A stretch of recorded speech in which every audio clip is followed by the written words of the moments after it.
சபையோருக்கு சாந்தியும் சமாதானமும் நிறைந்த இனிய சலாம். அஸ்ஸலாமு அலைக்கும் வரஹ்மத்துல்லாஹி வபரகாத்துஹு. வல்லவன் அல்லாஹ் மீது அனைத்து பொறுப்பையும் சாட்டியவளாய் ஆரம்பிக்கின்றேன். அல்ஹம்துலில்லாஹ். முப்பாலுக்கு அப்பால் எப்பாலும் இல்லை என்பார் இக்பாலை பாராதோர். முப்பாலுக்கு அப்பால் எப்பாலும் இல்லை என்பார். இப்பாலுக்கு தித்திப்பாய் ஒப்பாகும் எப்பாலும் உண்டோ பாரில் என்பார் அவர் பாவில் உண்மை கண்டோர். தலைநகரிலிருந்து நகராத வகவத்தை நகர்த்தி கம்மல் துறையில் கால்பதிக்கச் செய்த கதாநாயகரின் கபரு ஒளிபெற பிரார்த்திக்கும் இவ்வரங்கில் இனி கிரேட் 11. ஆண்டு 11 என்றால் ஆணி அடுத்தது போல் அமையாது என்பதால் ஆங்கிலத்திலேயே சொல்லிவிட்டேன். கிரேட் 11. மகனே, உன் சிரம் தொட்டு சீராய் தந்தையார் யார் முஆனகா செய்தது எப்போது இறுதியாய் என முதலில் கேட்டேன்.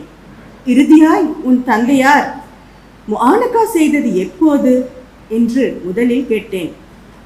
சிட்டாய் எழுந்தான். சட்டென கேட்டான், முஆனகாவா? மூளை ஸ்தம்பிதமானது எனக்கு. சரியாகத்தானே கேட்டோம். இதய துடிப்பும் இரட்டிப்பானது.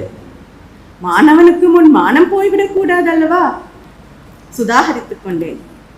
சும்மா சொல்லப்பா. சொந்த அப்பா ஆறு தழுவி முகமன் தந்தது எப்போ அப்பா? அவனுக்குள் ஓர் அமைதி ஆரவாரமிட்டது. ஆனாலும் அறுதியிட்டு சொன்னான், ஆற தழுவி அணைத்தது அறியேன் இறுதியாய். இன்றும் அடித்து அடித்து விரட்டியதால் ஆஜரானேன் வகுப்புக்கு. இறுதியாய் ஆற தழுவி அணைத்தது அறியேன் என்றான். அதிர்ந்தேன். அமரப்பா அமர் என்றேன். டீச்சர், அவன் அமர் அல்ல, அப்துல்லா என்றொருவன் சமருக்கு வந்தான். சமாளித்துக் கொண்டேன். சகலருக்கும் கிளிக்கென சிரிப்பு. சீரியஸ் ஆனேன். சினந்து கொள்ளும் சிறுவர் அல்லவே இவ்வாலிபம்.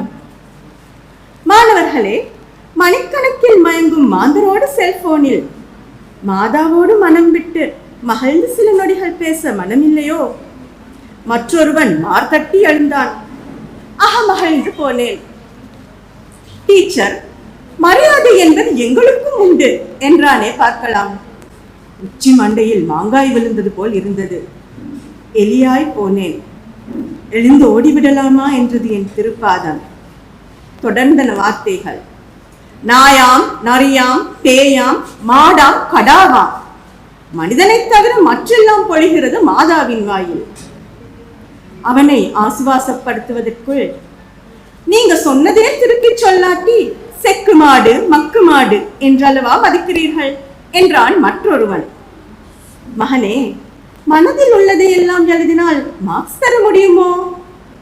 நான் முடிப்பதற்குள், சொன்னதையே திருப்பி சொன்னால் தானே மந்த புத்தியும் மந்தி புத்தியும்.